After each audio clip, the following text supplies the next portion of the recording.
This program, while curated to help you improve your health, contains general advice and should not replace the individual advice of your medical practitioner.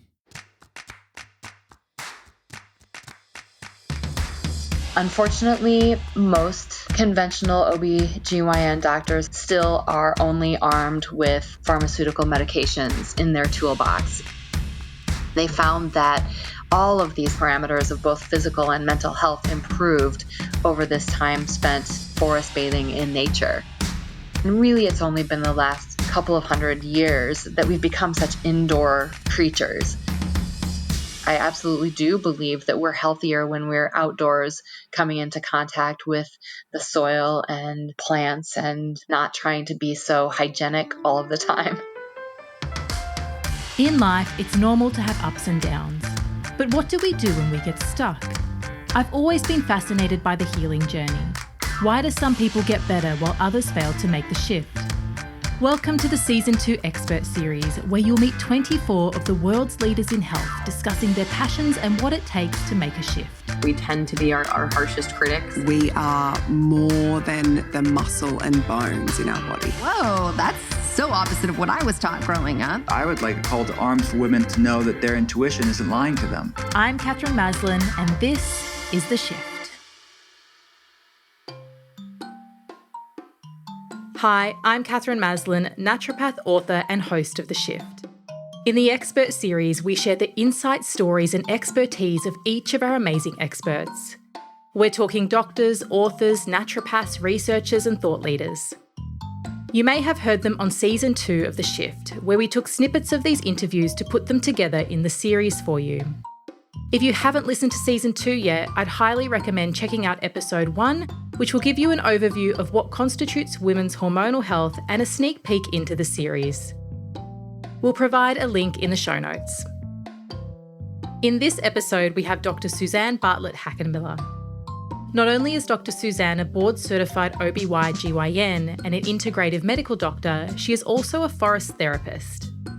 She is the author of an award-winning children's book called A Friend Like John, Understanding Autism, and speaks internationally to groups on the subjects of autism, cancer, integrative medicine, and nature therapy. Her passions include outdoor adventure and leading workshops and improving wellness through natural means of nutrition, exercise, stress reduction, mind-body practices, and nature therapy. Dr. Suzanne's passion in forest therapy led her to write and release the book, The Outdoor Adventurer's Guide to Forest Bathing, and she currently facilitates forest bathing for clients in Iowa. She is a media advocate, being quoted in the magazine Prevention, the New York Times, amongst other publications. I loved meeting Dr. Suzanne. Her passion for what she does absolutely shines through. So let's jump right in. My name is Suzanne. I often say that my name is as complicated as my journey. And so typically my patients just call me Suzanne or Dr. Suzanne because I have way too many last names, as you noticed. So I live in Iowa, currently in the middle of the country in the United States.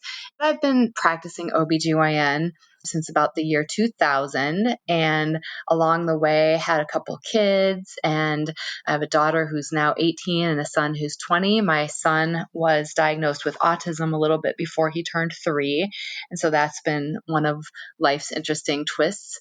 And then I had a husband who was diagnosed with stage 4 lung cancer in 2008, and so that again was another big twist in the road.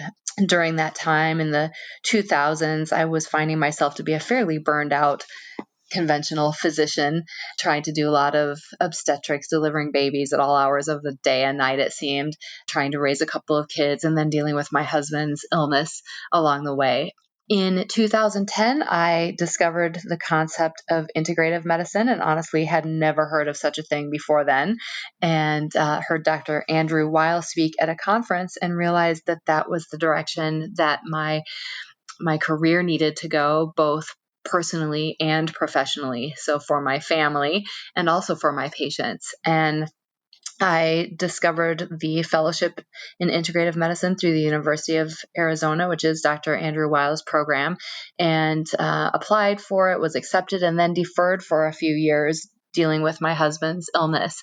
And then, of course, as life would have it, I ended up starting the fellowship when my husband was in hospice in 2012. And he pushed me to start in spite of the fact that he was in the last stages of his disease and his life. And he encouraged me to go to Tucson for my first week and insisted on weaning himself down from 6 liters of oxygen to 2 liters of oxygen so he could fly in a plane with me and get me going. So it really was meaningful that he felt so strongly, and it was important to him that I got started on this.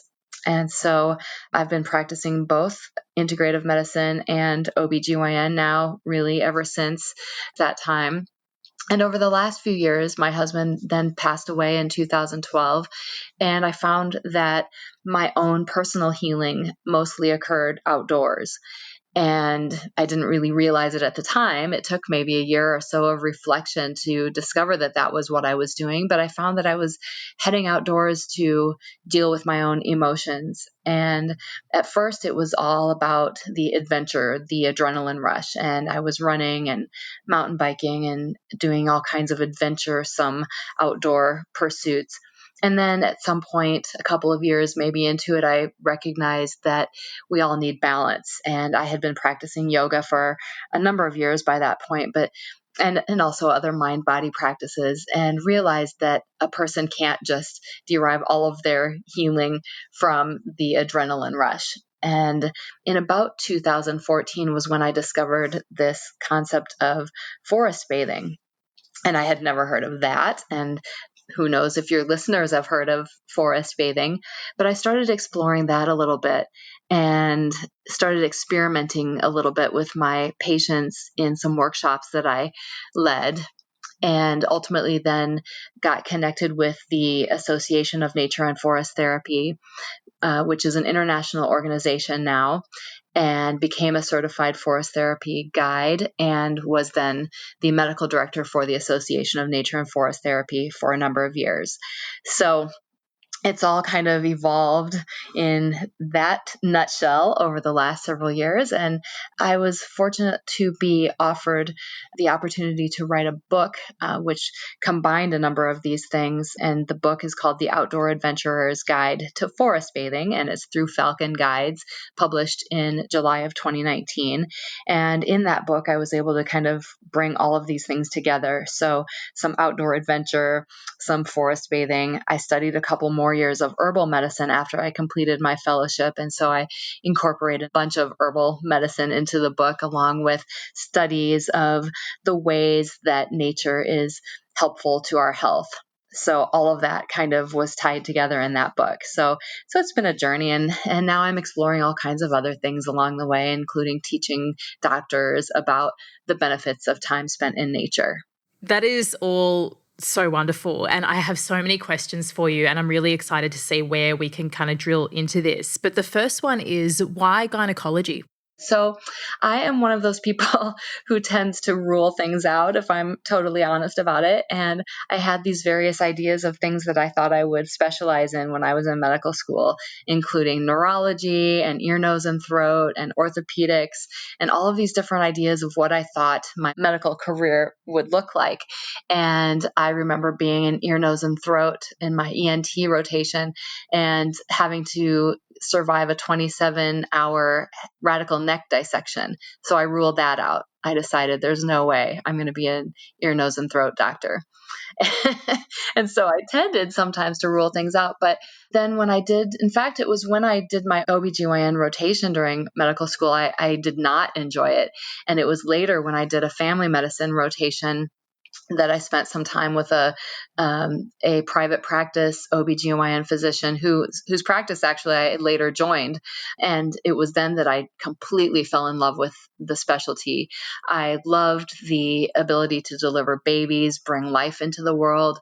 I also really enjoyed surgery. In fact, I really enjoyed fairly complex surgeries in the beginning of my career. And I liked the fact that OB-GYN is one of very few specialties that incorporates both surgical procedures as well as medicine, internal medicine type things, medicine and medical management of patients. So I liked the variety of the profession. also, if you think about what I just told you, in retrospect, I've recognized that I am an adrenaline junkie. And so definitely there was something about that that probably fed into my needs early on in my career. And so if you've ever spent time in a labor and delivery unit, you know that we always joke that it's hours and hours of boredom interspersed with moments of sheer terror. So obstetrics can be pretty high adrenaline rush. And I really enjoyed that. So yeah, and I really loved being able to care for women and women's health needs. Honestly, early on, while I was still in medical school, I remember some women, just friends and acquaintances, who heard that I was going into OB-GYN and starting to just tell me of their horror stories of experiences they had personally had with various doctors relating to their reproductive health. And I remember thinking, I can do better than that, and women deserve better than this. And so I felt strongly that women needed to have good care, and that was what I wanted to do with my career. So it's been an interesting journey. So as somebody that's been in the industry for a long time, how would you describe the state of women's health at the moment in the US? It's a difficult question because it depends on where you are. And I live, as I mentioned, in the middle of the Midwest, where we have a lot of rural areas. And again, a number of our hospitals are closing their labor and delivery units, which means that women many times now have to drive at least an hour, if not further, to deliver their babies. So that is something that is a big problem. I'm quite concerned about that, actually. So the access to good care, I think, is dependent on where you live in this country. I also believe that women should have the right to decide what to do with their bodies. And of course, that is something that is currently up for discussion. And what is the politics around that in the US at the moment? Is this something that's a problem that women can't get access to these type of services when they need them? At the moment, they can. At the moment, it's legal.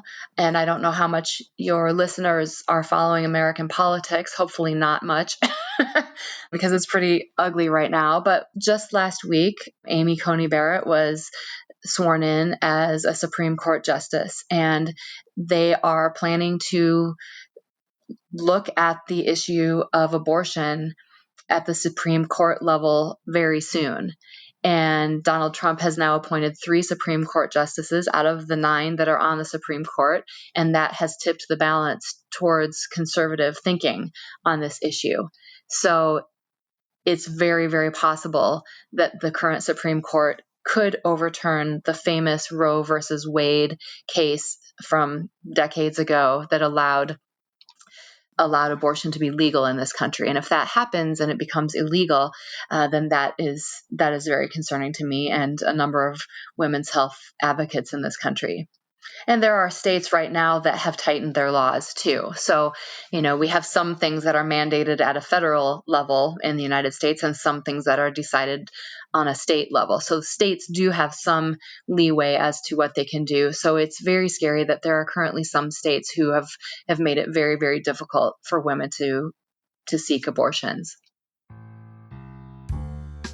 So just a little update. Since we recorded this interview, you've probably heard that the Roe versus Wade case was overturned by the US Supreme Court, and since then at least 10 states in the US have banned abortion. This is a very controversial but very important topic to bring to light, so I've decided to keep this in the podcast. As someone that has chosen to have a medical abortion and knowing the devastating impact that it would have had on my life if I had not been able to, I'm a big advocate for freedom of choice for women. There is a lot of work being done in this area, but as with many women's rights movements, there is still a long way to go. Safe access to abortion is a very important part of women's health, and my hope is that women have the right to choose what is right for them. Let's get back to the interview. How about issues like PCOS, endometriosis, period pain, stuff like that? Are you noticing that these type of things are on the increase, and what kind of services do women have to access treatment? Well, certainly I do think that they're on the increase, and I think that there are a number of reasons why that is the case. I personally believe that we're living in a very toxic soup here in the United States, and particularly in the Midwest where I live, where we have all kinds of chemicals from herbicides to pesticides that we know are endocrine disrupting compounds. And so that is something I'm extremely concerned about. We're seeing a rapid increase in obesity over the last couple of decades in this country, and especially in the Midwest. And as you know, obesity contributes to reproductive problems, everything from PCOS, which is then just one big vicious cycle, to other things. Yeah, certainly endometriosis. I believe in trying to get to the root of the problem and looking at the whole patient, everything from their diet and their exercise and their micronutrients and stress and mind-body practices and all of those kinds of things. That's not the norm, though, in this country, and especially where I live. More often, a patient would be given a medication option, a hormonal option, birth control pills, things like that. And then, of course, surgery would be the last resort for things like endometriosis or PCOS. Unfortunately, most conventional OB-GYN doctors in this country still are only armed with pharmaceutical medications in their toolbox, and especially here in the Midwest. Certainly, there are more options on both coasts of the United States where there is more open-mindedness towards integrative treatments. I think people are more aware on both of the coasts of the U.S. about the importance of nutrition and the importance of avoiding environmental toxins and things. But that's definitely much more of an uphill battle where I currently live. Want to look deeper into your own health? Our virtual naturopathic team help people all over the world to shift their health and their lives. We offer a 90-minute online discovery and diagnostic session where you can find out where you're at, why things are happening, and what you need to do about it. Everyone is an individual, and sometimes it can help to have someone break down your journey and see where you need to head next. To find out more, go to theshiftclinic.com and click on Clinic. The Shift! Tell me about forest bathing. Forest bathing is the concept that comes from Japan, and it's derived from the Japanese term shindin-yoku. And it sounds very ancient, but actually the practice was coined in the early 1980s by a couple of doctors, Dr. Lee and Dr. Miyazaki. And these doctors were noticing that their patients had increasing incidence of mental health problems, depression and anxiety, and that suicide rates were skyrocketing far back as the early 80s. And they wondered if it was the chaos of life in the city in Tokyo, the lights and the sounds and the stress of life there that was contributing to these mental health concerns. And so these doctors wondered if they were able to take their patients out of the city, out into nature, into a forest, if that would improve their mental health conditions. So they started taking people about an hour outside the city to a deep, dense forest and would encourage their patients to just really slow down and take nature in through the senses in a very quiet, slow, mindful way. And originally, these excursions were done over the course of a whole weekend. So their patients would just really be able to become immersed in the sights, the sounds, the fragrances of nature, really in a meditative way. And so as they were doing this, they would ask their patients, they would have them do questionnaires before going out in this forest bathing and then after. And so they looked at various parameters of their mental health and found that nearly all of them improved dramatically over this 2-night, 3-day excursion. And so just consistently, they found that these improvements happened in mental health. And they also started looking at physical symptoms and signs. And they looked at things like blood pressure and pulse and heart rate variability. And ultimately, they started looking at hormones such as salivary cortisol and salivary alpha amylase. And these are so salivary, meaning in the saliva of their participants. And they found that all of these things, these parameters of both physical and mental health, improved over this time spent forest bathing in nature. And so now there's been quite a bit of research done over the course of time. And now also here in the US and in Korea and other places, there's all kinds of research being done on this concept of forest bathing. That's a beautiful explanation. I love it. Tell me about what you do specifically. So I know that you take people through this process. So tell me the specifics of what happens when you take someone on one of these forest bathing excursions. Right. So I have guided people through short forest therapy excursions, forest bathing, forest therapy. We typically use those terms fairly interchangeably now. But so a typical walk would be 2.5 to 3 hours. But I've also done full day ones, and I personally have participated in week-long forest bathing experiences. But the typical one would be about 2.5 to 3 hours. And the group size can be one person, it can be up to 20 people. I've even done large groups at conferences where there may be 50 or 75 people. And you would think, how could somebody possibly have any kind of a meaningful experience in such a huge group? But it has surprised me every single time that regardless of the size of the group or even the length of time, that people are able to kind of drop in and have an experience that they're surprised about. So typically what we'll do is we'll start by just allowing the participants to kind of slow down, perhaps close their eyes, and we'll walk them through kind of almost like a meditation or a guided imagery type thing where we're inviting them to take nature in through the senses. We call this first invitation the pleasures of presence. And we use the word invitation because, of course, all of this is optional. Nobody's required to do anything that we invite them to do, but they're invited to try whatever it is that we're encouraging them to try, with the idea of taking them slowly from the everyday monkey mind state into a more subconscious, what we refer to as a liminal state, or kind of a dreamlike state where you're just able to kind of let go of the busyness of the mind. So we'll start with this pleasures of presence where we'll invite them to perhaps close their eyes, and then we'll guide them through all of the different senses, just encouraging them to notice their surroundings, notice the sounds, notice the textures or the tactile sensations, and then ultimately to open their eyes and just see what they're noticing. After each invitation, we typically invite the participants to come together in what we call council, where they're invited to share something that they noticed in the previous invitation. And it doesn't have to be anything earth-shattering. It might just be that they noticed the smell in the air, the fragrance of the air or something like that. But sometimes people will have some really profound noticings.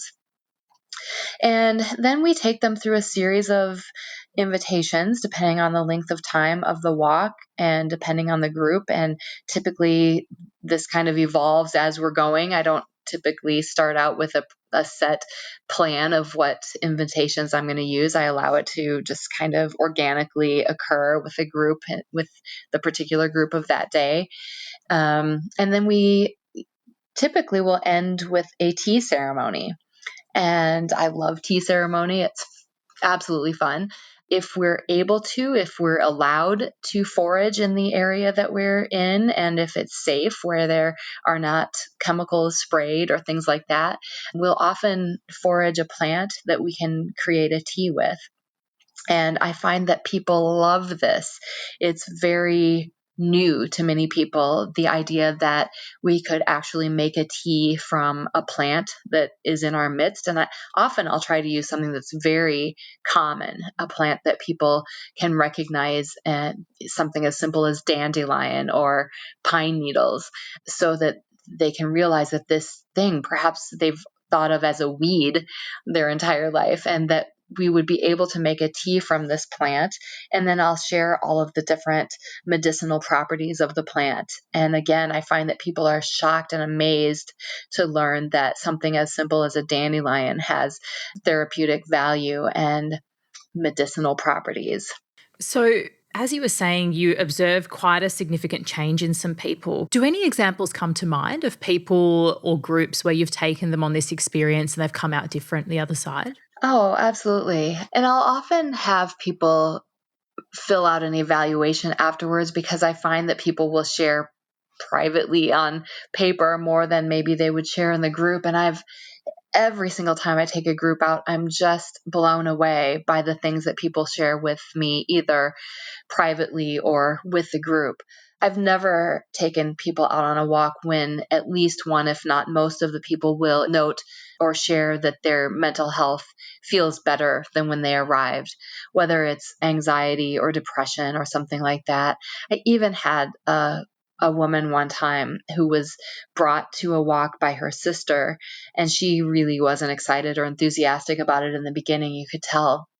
And I had never met these ladies before, but in the middle of our walk, the lady who was dragged there, as I think it kind of was, shared that she had recently survived a suicide attempt and that she had a revelation during our walk that really changed things. And here we are with 20 other people who had never met this woman. I had never met this woman, and our entire group was in tears, which I will note that this doesn't happen. This has never happened before or since. So it's not common, but we were so moved. I was completely moved. And the same lady returned a year later to tell me that was the moment that she decided she was going to live. And that continues to be amazing to me. That is one of the most extreme experiences that I've ever had guiding people. But that was absolutely profound and moves me just every time I think about it. And again, that is extreme. But yeah, it just blows my mind. And I think of her often now. I often will, like I said, people will say that they feel better mentally, and later they'll tell me that they slept better that night than they have in years. I've had people report that physical symptoms are improved. It's very common for people to tell me that they have chronic pain in, say, their joints, or chronic headaches or chronic pain wherever. And after 2.5 hours will say they just can't believe it. Their pain is gone. And there are a number of reasons this might be the case, and we haven't elucidated all the answers to exactly why nature is healing. But it continues to shock and amaze me how much better people feel both mentally and physically after a couple of hours of forest bathing. So I would have never imagined this in my wildest dreams 20 years ago. So simple, but so important when you think about it, isn't it? It is. And we've been evolving for hundreds of thousands of years, and we have spent most of that time interacting in nature and being within nature and being a part of nature. And really, it's only been the last couple of 100 years that we've become such indoor creatures. And especially the last 20 years with the internet. So many people rarely go outdoors. It's surprising, especially for me, because I spend quite a bit of time outdoors, but there are so many people who just don't. And then when they're allowed that opportunity, it's almost like a reawakening that this is something that we absolutely need to be part of nature. We are part of nature. Can you tell me a little bit about what the research is showing in regards to forest therapy and also even just being outdoors and spending time in nature? Yeah, it continues to fascinate me. So these doctors in Japan, Dr. Lee in particular, one of the things that he has discovered and studied is this concept of the phytoncide. And so phytoncides, spelled Phytoncide,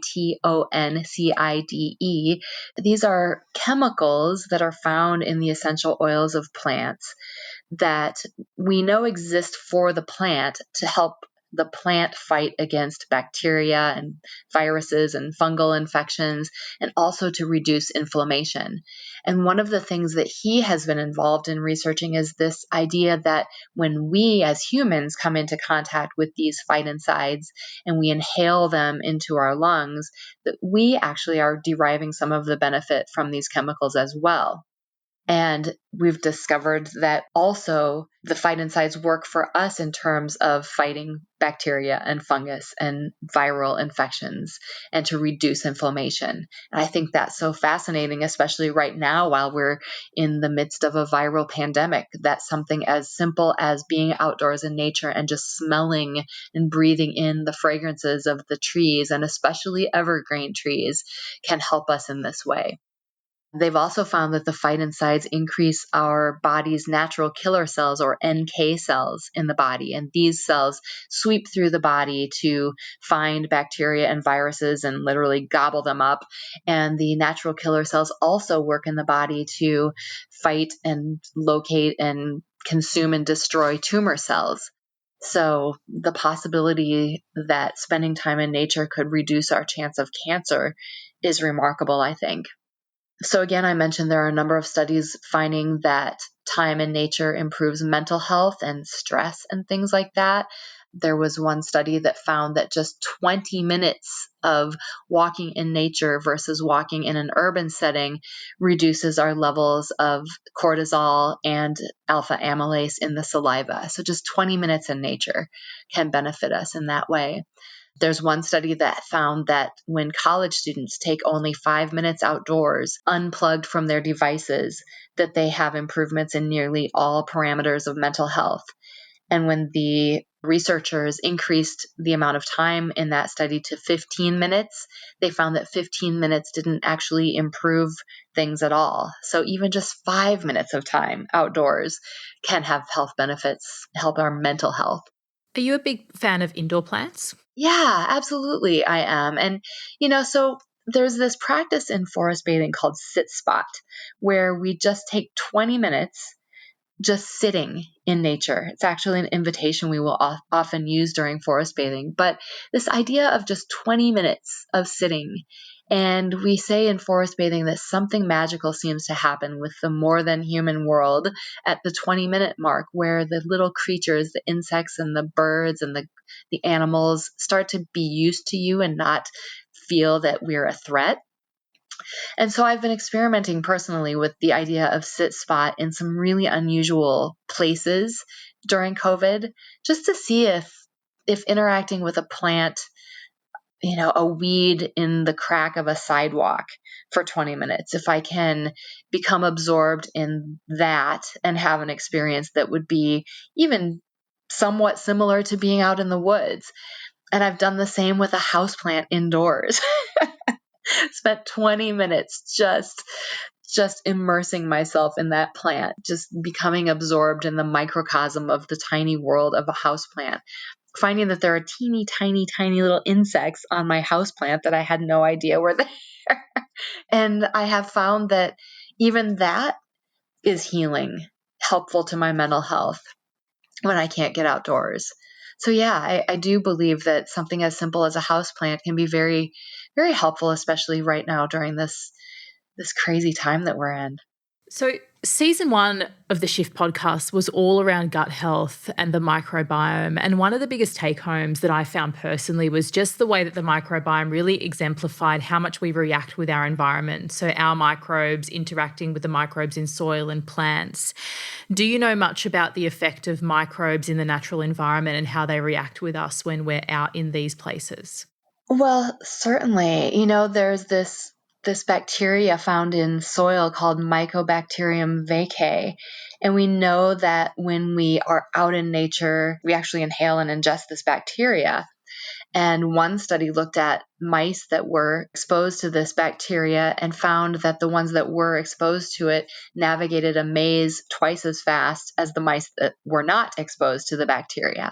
And it's an animal study, but I think it's still important to just realize that even coming in contact with something like this bacteria is helpful for our brain, for our cognition, for memory. And I find it fascinating. I absolutely do believe that we're healthier when we're outdoors, coming into contact with the soil and plants and not trying to be so hygienic all of the time. Yeah, absolutely. It's really fascinating, isn't it? Because This is without even touching it, right? So you're just in the environment, breathing it in, being exposed to it. Right. Just being within its midst. Yeah, exactly.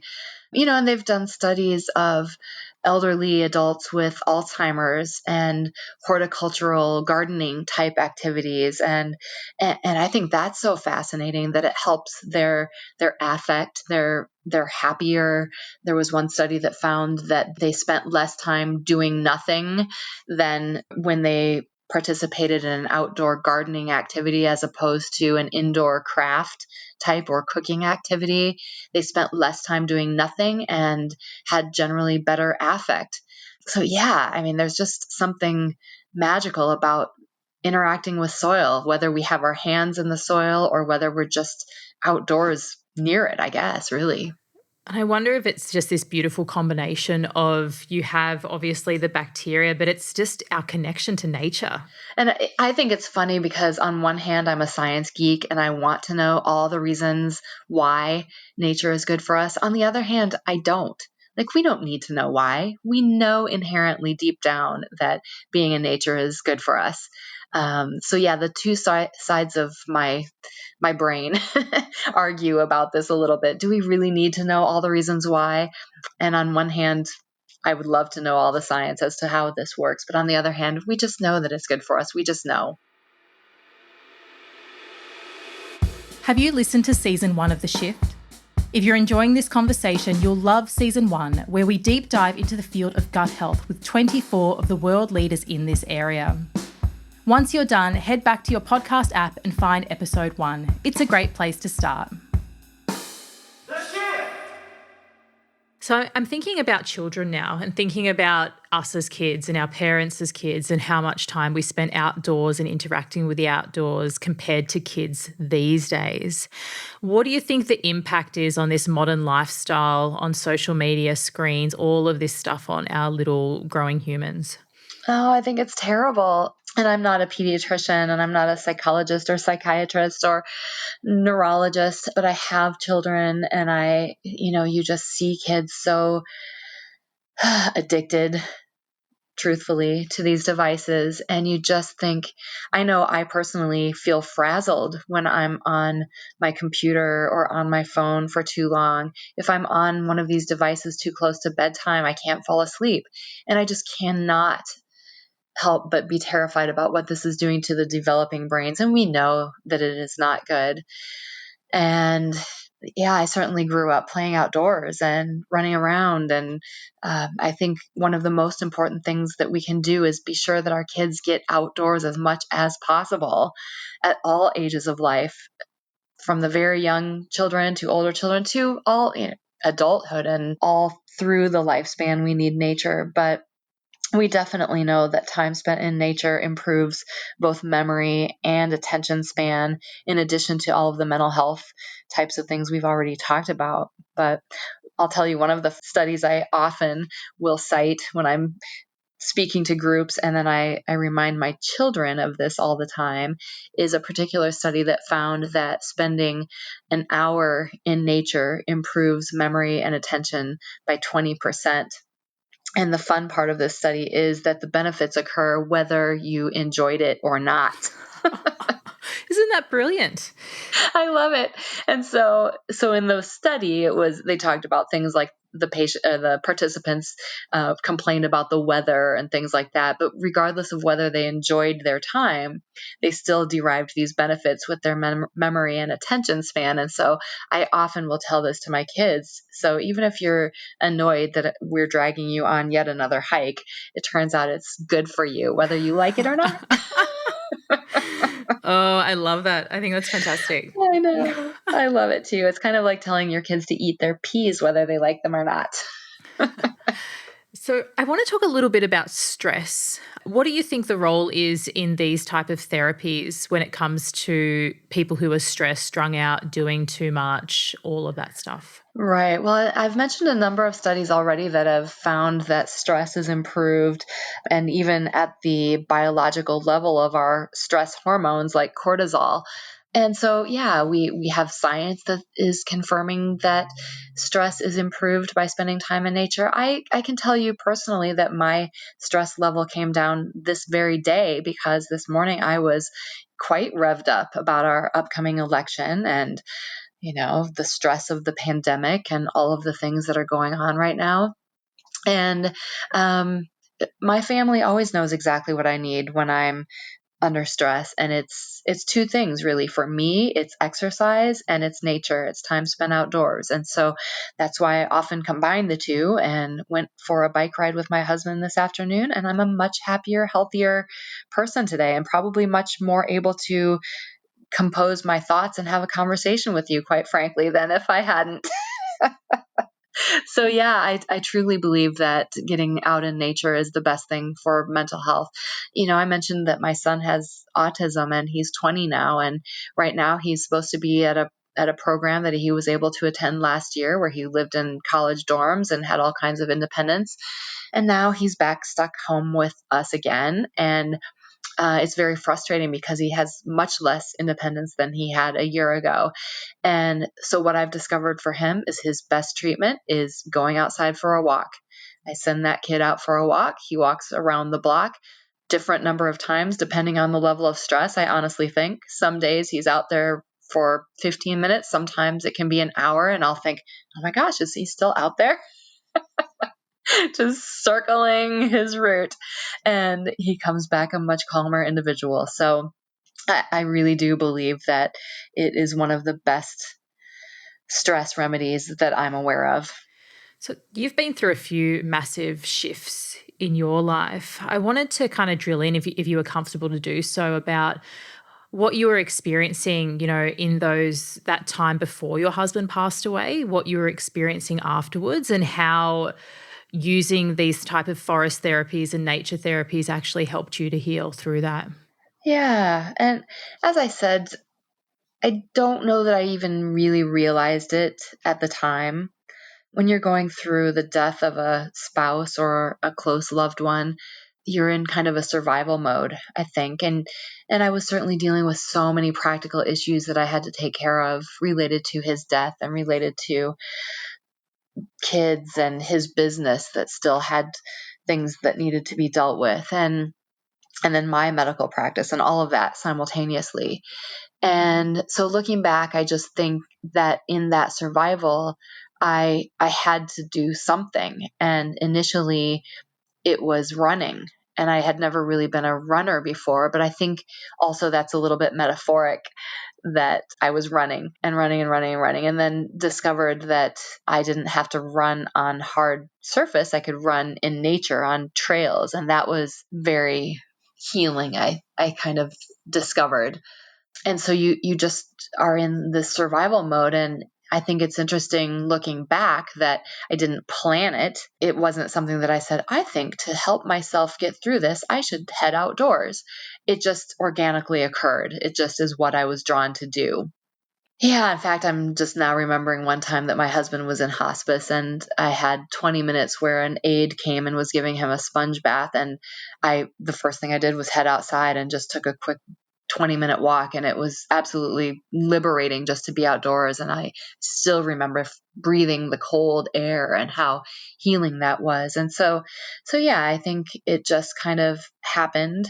And as I said in the introduction, at some point you realize you can't just keep running, and you realize you can't keep having an adrenaline rush or needing that for your healing, and you realize you need balance. And I just happened to read an article about forest bathing and clicked and realized, that's kind of something I've always done to some extent, but it really, really resonated with me as both something I had done before, but something I needed more of. And it really was important for me to keep delving into that and finding the magic in that healing process. I think too, like the more people realize and recognize this as a form of healing, I think, a way to heal through trauma or emotion, I think, the happier we're going to be as a general population. Right. I think so too.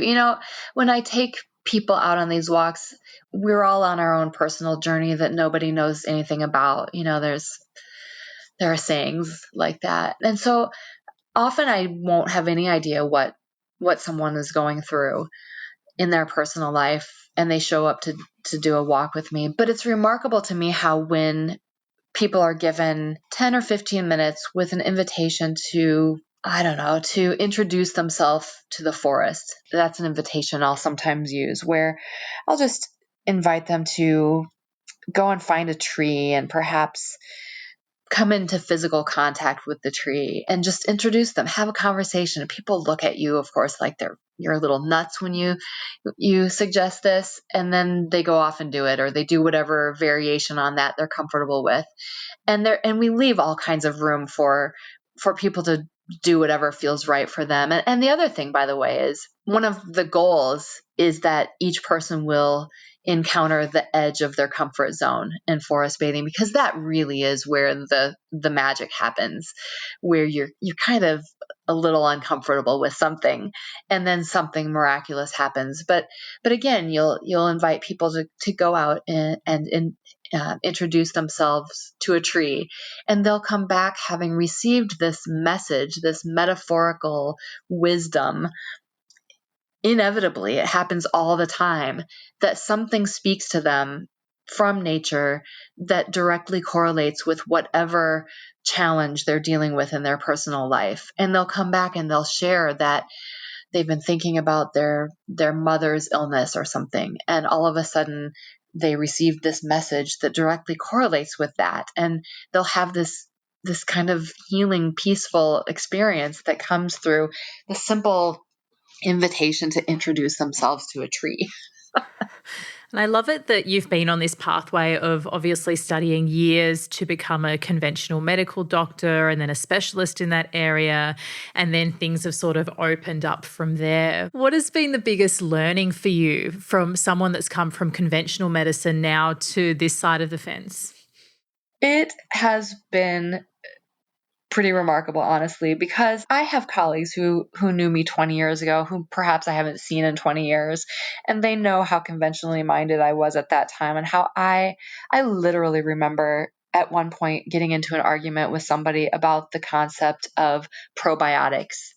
I mean, it's hard for me to even say out loud right now, but 20 years ago, I thought that was hogwash, and that was the way I was trained. My training and education in medicine was absolutely westernized. There was no discussion of any of these integrative types of practices, even as simple as nutrition, which sadly our medical education, at least in the United States, includes very little nutrition. So these things that now I'm embarrassed to say that 20 years ago I absolutely did not believe in, and I thought it was woo-woo and unscientific and silly and out of line and everything. And so my biggest take home from my journey has been to be open-minded no matter what, and to always believe that we don't know everything there is about the human body and about the healing experience. And so nothing should be excluded. I think it's important always to only recommend things to my patients that I know are safe, that are either scientifically proven or evidence-based to be safe. And also, there are things that we've used for centuries that we know to be safe, that there may not be science to prove how it works, but things like traditional Chinese medicine and Ayurveda have some things that we don't have scientific basis to understand how these things work, but they do seem to work, at least sometimes. And I've become an entirely different person, I think, because of my personal experiences with my family members and my personal journey, and with my patients, where there are things that I can't always explain scientifically or medically, but healing occurs, and we need to be able to accept that. I have got one final question for you. If you could give just one piece of advice to someone that wanted to make a shift in their health or their life, what would it be? I think if I were to suggest one thing that I believe everybody has access to, as long as they accept that it might look different for everyone depending on where they are, It might be something as simple as a potted plant. It might be something as simple as gazing out of their window at a tree across the street. It might be sitting in the grass of their backyard. It might be a park. It might be a beautiful landscape or forest or something. Whatever nature is for you at this very moment, trust in the healing process of that amount of nature and spend somewhere between 5 and 20 minutes with that nature and just see if you don't feel better.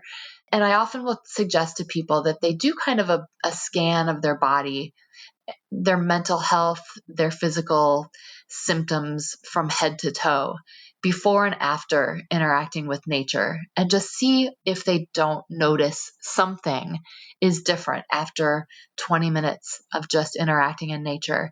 And I also typically recommend that people consider journaling about it afterwards, because it's amazing what you might notice in 20 minutes of interacting with nature. And I think if more of us did some of this, we would feel a lot better. Thank you so much, Dr. Suzanne. I have really enjoyed our chat, and yeah, I can't wait to see what you do next. Thank you, Catherine. It has been my pleasure. There was so much amazing information in that episode. Let's review some of the key points and what action you can take as a result of them. Forest bathing is a practice of immersing yourself in nature to allow for healing.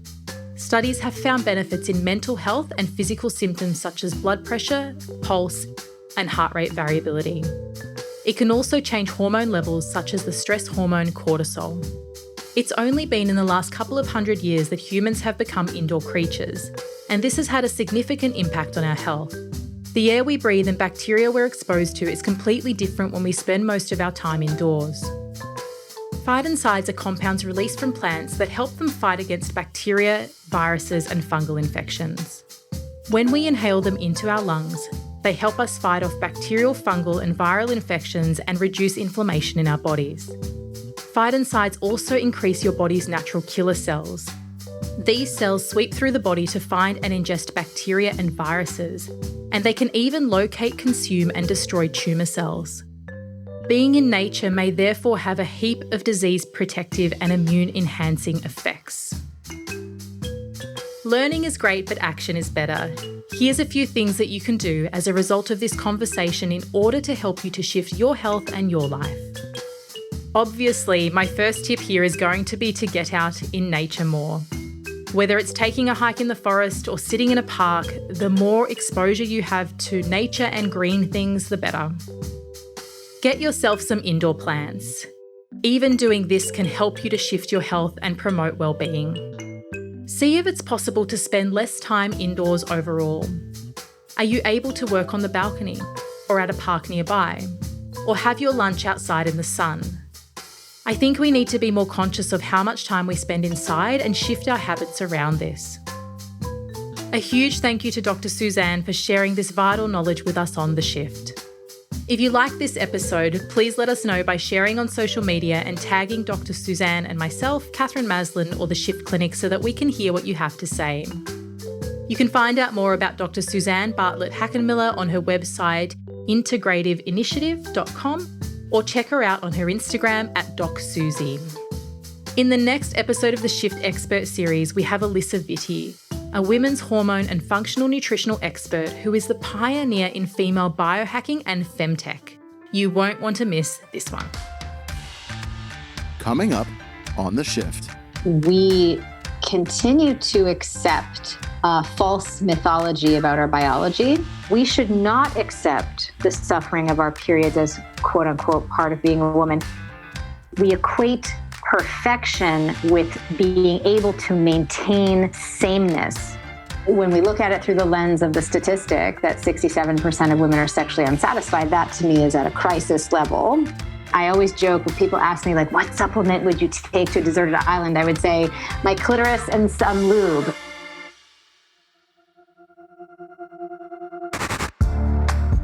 This series is a production of The Shift Clinic. Hosted by Catherine Maslin. Music and sound design by Shade Furlong.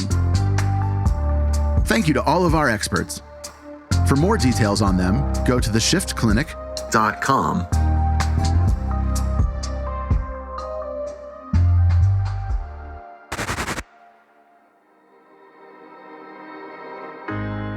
We can be. We must be. The first generation to end extreme poverty. The generation most determined to fight injustice and inequality. The generation that saves the planet from climate change. And this is how we will get it done. The global goals. A 15-year plan for everyone, everywhere. With no one left behind. The global goals are a framework that collectively help us support the health of our people and the planet. At Shift, we are ambassadors for the global goals. This project supports global goal number 6. Clean water and sanitation. Every time you listen to an episode of The Shift, we provide a day's access to clean water for a human in need in Malawi, Africa. Water is the foundation to health, and we believe every human should have access to clean, healthy water. So please share this podcast wide and keep tuning in so we can impact those who need it the most.